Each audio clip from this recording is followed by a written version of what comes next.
Hindi ko masikmura ang korupsyon kung kaya't ako ay umalis ng Malacanang. Ang nais lamang nila ay magnakaw kaya hinindian ko yan, kanya sila nagalit sa akin. Si Attorney Vic Rodriguez. Attorney Vic Rodriguez, magandang gabi. Naging malapit po kayo kay Pangulong Bongbong Marcos. Naging abogado niya at campaign manager noong eleksyon 2022.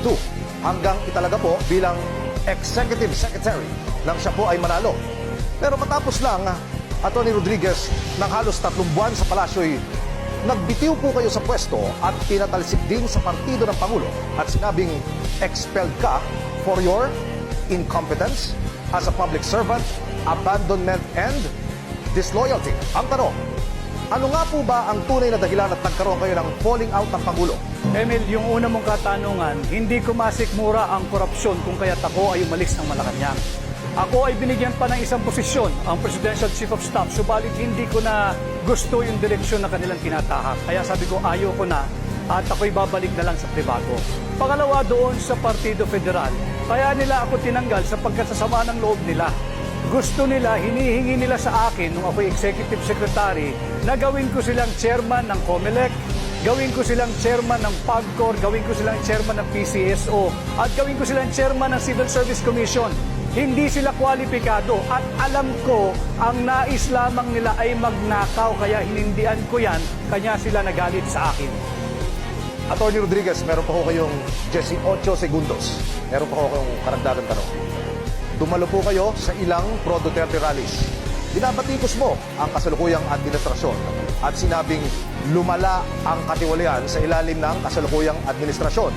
Paano niyo po mapatutunayan ang mga mabibigat na paratang na ito, Attorney Sir?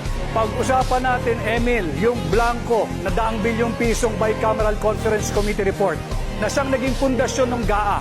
Ito ay blanco. This is criminal. This is violation of Article 170 of the Revised Penal Code. Falsification of legislative document.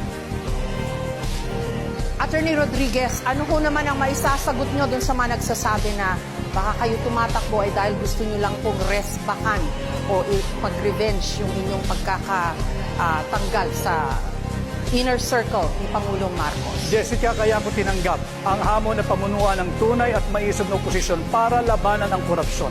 I have just mentioned kay Emil yung kalokohan dito sa 2025 budget. Ito'y punong-puno ng blanco, nakita ko ito, prinisinta namin ito, at ito ang aking lalabanan sa Senado, ang korupsyon. Pero as of today, may 3 na ho yatang nagsabi na wala naman daw pong blanco. Walang blanco, Jessica, ang GAA. Ang pinapakita namin blanco ay yung Bicameral Conference Committee, yung enrolled bill na naging GAB, yung General Appropriations Bill. Maraming salamat po, Attorney Rodriguez.